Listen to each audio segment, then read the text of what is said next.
और बड़ी खबर आपको मशरिक़ वस्ता से बता दें, खास तौर से अमेरिका को लेकर यह बड़ी और चौंकाने वाली खबर आ रही है। दरअसल ये एक ताज़ा रिपोर्ट है जो इस वक्त मैं अपने मोबाइल सेट पर भी देख पा रहा हूं। एक बड़ी खबर, एक रिपोर्ट जो इस वक्त मेरे सामने है। दरअसल आपको बता दें कि अब ये चीजें निकल कर आ रही हैं कि ईरान और अमेरिका जंग के दरमियान अमेरिका भी एक तरह से कमजोर पड़ने लगा है। ये खबर दरअसल चौंकाने वाली इस वजह से है क्योंकि एक तरफ ईरान है और दूसरी तरफ अमेरिका जैसा सुपर पावर। क्या वाकई में पिछले 3-4 महीनों से जो जंग अमेरिका ईरान के साथ लड़ रहा है, इस जंग में ईरान का इतना ज्यादा नुकसान हुआ है कि ईरान अब इस जंग में कमजोर पड़ रहा है, या फिर ईरान का जो डिफेंस सिस्टम है, जो दिफाई निजाम है, क्या ये दिफाई निजाम भी अमेरिका का अब कमजोर पड़ता हुआ नजर आ रहा है? क्योंकि जो रिपोर्ट निकलकर सामने आई है, यह रिपोर्ट दरअसल बहुत चौंकाने वाली है और इस रिपोर्ट में सीधे सीधे यही बताया गया है कि अमेरिका ईरान के मुकाबले में कमजोर पड़ रहा है और खासतौर से जदीद मिसाइल अमेरिका के खत्म होने लगे हैं। ईरान के सामने वाशिंगटन दरअसल अब बेचैन नजर आ रहा है। इस पूरी रिपोर्ट के बारे में तफसील से हम आपको बताएंगे क्योंकि दुनिया की सबसे ताकतवर फौज एक तरफ अमेरिका की हम बात कर रहे हैं, सुपर पावर है, और अमेरिका दुनिया की सबसे मजबूत फौज मानी जाती है, अस्करी ताकत मानी जाती है। लेकिन क्या अब इसके हथियारों के जखीरे तेजी से खत्म हो रहे हैं और क्या अमेरिका के जदीद दिफाई निजाम यानी जो इसका लेटेस्ट डिफेंस सिस्टम है, क्या अपनी आखिरी सांसें गिन रहा है? यह सवाल भी बहुत अहम है। और क्या ईरान के खिलाफ मुसलसल हमलों ने वॉशिंगटन को एक ऐसे मोड़ पर लाकर खड़ा कर दिया है जहां जंग जारी रखना पहले जितना अब अमेरिका के लिए आसान नहीं है? क्योंकि दरअसल अमेरिका ने एक बार फिर ईरान पर फजाई हमले किए हैं और कशम जजीरे पर एक रिहायशी इमारत को निशाना बनाया है जिसमें कि ईरानी दरअसल जो मियां बीवी हैं वो इसमें मारे गए, हलाक हुए। जो लेटेस्ट दरअसल जो हमला अमेरिका ने किया है और यह हमला काफी बड़े पैमाने पर यह हमले ईरान के अंदर अमेरिका ने किए हैं और इस हमले में काफी माली और जानी नुकसान ईरान को उठाना पड़ा है।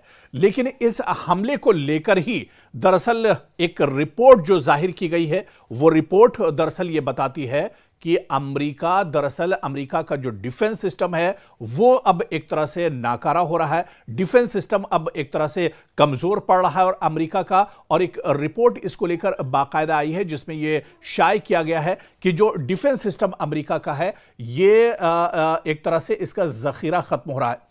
इससे पहले भी इस तरह की रिपोर्टें आती रही और यह कहा गया कि जो अमेरिका का डिफेंस सिस्टम है, खासतौर से उसमें पैट्रियट मिसाइल की बात की गई थी।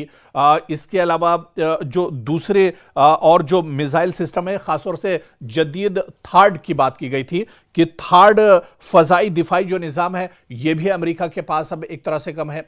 दरअसल जो समझने वाली चीज है इस रिपोर्ट में वो यही है कि अमेरिका को एक साथ कई महाजों पर लड़ना पड़ रहा है क्योंकि ईरान के मंशा दरअसल यही है। ईरान दरअसल अमेरिका को चारों तरफ से लपेट कर रखना चाहता है, परेशान करके रखना चाहता है। और दरअसल ईरान डायरेक्ट वॉशिंगटन या पेंटागन या न्यूयॉर्क पर हमला तो नहीं कर सकता है, बहुत ज्यादा दूरी है। लेकिन मशरिक़ वस्ता में जहां जहां अमेरिका के एयरबेस हैं, जहां पर अमेरिका के सिफारत खाने हैं, जहां पर अमेरिका के फौजी पहले से मौजूद हैं, जहां पर अमेरिका के डिफेंस सिस्टम मौजूद हैं, जहां पर अमेरिका के स्टॉक या कंट्रोल रूम्स हैं, अब इन अलग अलग पूरे मशरिक़ वस्ता में जहां पर अमेरिका के का इंफ्रास्ट्रक्चर है वहां पर ईरान एक साथ हमले कर रहा है। अब अगर दुबई में ईरान हमला करता है और एक साथ वो कतर पर भी हमला करता है, सऊदी अरब को भी निशाना बनाता है, इसके अलावा अबू धाबी को निशाना बनाता है, कुवैत को निशाना बनाता है, इराक को निशाना बनाता है, जहां पर हर जगह अमेरिकी इंफ्रास्ट्रक्चर मौजूद है, तो फिर अमेरिका एक साथ ईरान के हमलों को कैसे रोक पाएगा? अमेरिका के पास क्या वाकई में इतना डिफेंस सिस्टम मौजूद है, इतने थार्ड या पैट्रियट मिसाइल मौजूद हैं जो ईरान के ड्रोन्स और मिसाइल को रोक सकें? इसी वजह से इस रिपोर्ट में दावा किया गया है कि अब अमेरिका की दरअसल कमर टूट रही है।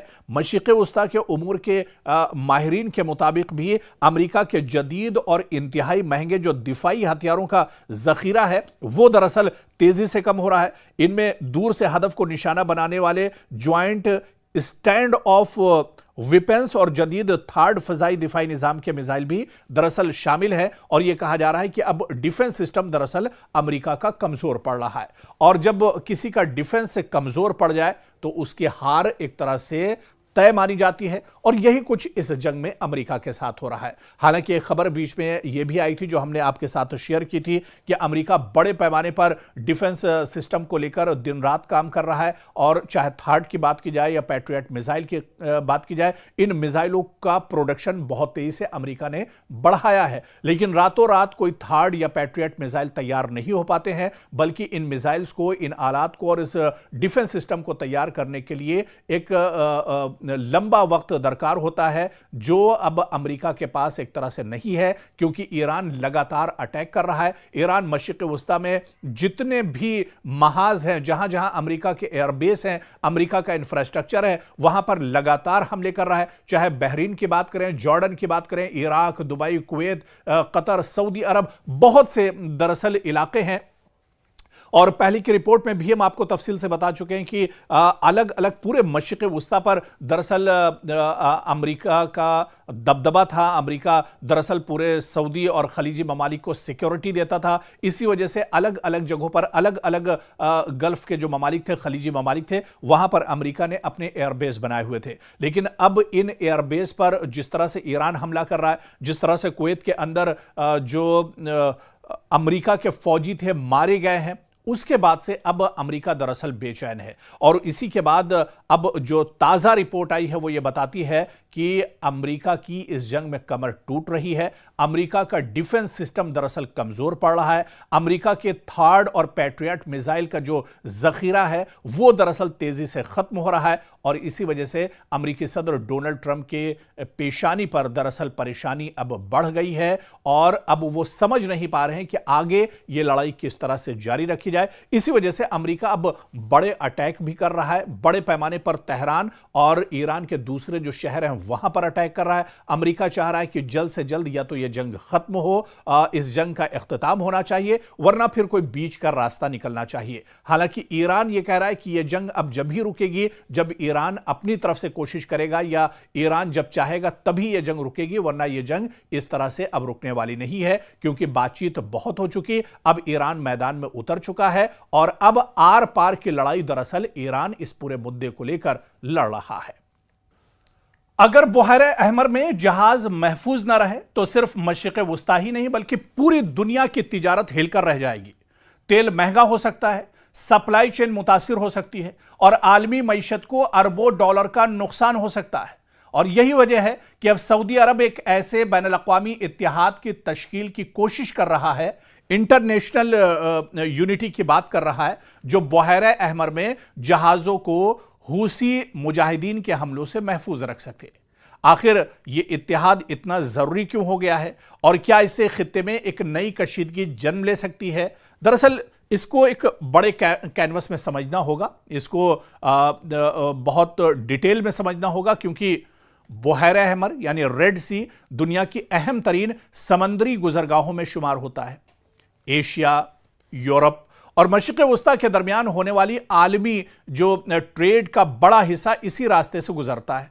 रोजाना लाखों बैरल तेल और बेशुमार तिजारती सामान इसी समंदरी रास्ते से दुनिया भर तक पहुंचता है। लेकिन गुज़िश्ता कई बरसों से यमन के हूसी लड़ाकों की जानिब से बुहैरे अहमर में तिजारती जहाज़ों पर मिसाइल, ड्रोन और दीगर हमलों ने इस रास्ते को गैर महफूज बना दिया है। हूसियों का कहना है कि वो गजा जंग के तनाजुर में इजराइल या इससे वाबस्ता जहाज़ों को निशाना बनाता है। ताहम इन हमलों की जद में कई दूसरे ममालिक के तिजारती जहाज़ भी आ चुके हैं। अब खबर यह है कि सऊदी अरब बुहैरे अहमर में जहाजरानी के तहफ़्फ़ुज़ के लिए एक बैनुल-अक़वामी इत्तेहाद बनाने की कोशिश कर रहा है। रॉयटर्स के मुताबिक सऊदी हुकाम मुख्तलिफ ममालिक से बातचीत कर रहे हैं ताकि एक ऐसा मुश्तरका निजाम बनाया जा सके जो इस अहम समंदरी रास्ते को महफूज रख सके, क्योंकि अब धड़कनें सऊदी अरब की भी बढ़ने लगी हैं। सऊदी अरब पर भी अब तेल की किल्लत एक तरह से हो सकती है अगर रेड सी को हूसी लड़ा के अगर पूरी तरह सील कर देते हैं। इस इत्तेहाद का मकसद सिर्फ फौजी कार्रवाई नहीं बल्कि मालूमात का तबादला भी होगा, मुश्तरका निगरानी, बहरी गश्त और जरूरत पड़ने पर हमलों का फौरी जवाब देना भी हो सकता है। सऊदी अरब के लिए यह मामला इसलिए भी अहम है क्योंकि बहरे अहमर यानी रेड सी के साहिल पर उसके बड़े तिजारती मंसूबे, बंदरगाहें और न्योम जैसे मेगा प्रोजेक्ट्स मौजूद हैं। अगर यह रास्ता गैर महफूज रहता है तो न सिर्फ सऊदी मैशत बल्कि आलमी तिजारत भी इससे एक तरह से मुतासिर हो सकती है। दूसरी जानिब ईरान की हिमायत याफ्ता हुसी तहरीक इस इत्तेहाद को अपने खिलाफ एक नई महाज आराई के तौर पर देख सकती है, जिससे खित्ते में कशीदगी मजीद बढ़ने का खदशा भी मौजूद है। सवाल यह भी है कि क्या इस मुजव्वजा इत्तेहाद में अमरीका, यूरोपीय ममालिक और खलीजी रियासतें जो हैं शामिल होंगी, या सऊदी अरब एक अलग इलाकाई सिक्योरिटी फ्रेमवर्क कायम करेगा। फिलहाल इस पर हतमी फैसला सामने नहीं आया, लेकिन सिफारती राब्ते तेजी से अब इस पर जारी हैं। और आप देखिए कि बहरे अहमर अब सिर्फ एक समंदरी रास्ता नहीं बल्कि एक आलमी मईशत, तवानाई की तरसील और मशरिक़ वस्ता की सियासत का मरकज बन चुका है। अगर सऊदी अरब वाकई एक मौसर बैनुल-अक़वामी इत्तेहाद कायम करने में कामयाब हो जाता है तो जहाजरानी को तहफ़्फ़ुज़ मिल सकता है, लेकिन साथ ही खित्ते में ताकत के तवाज़ुन और ईरान हुसी महाज के साथ कशीदगी में भी इजाफा हो सकता है।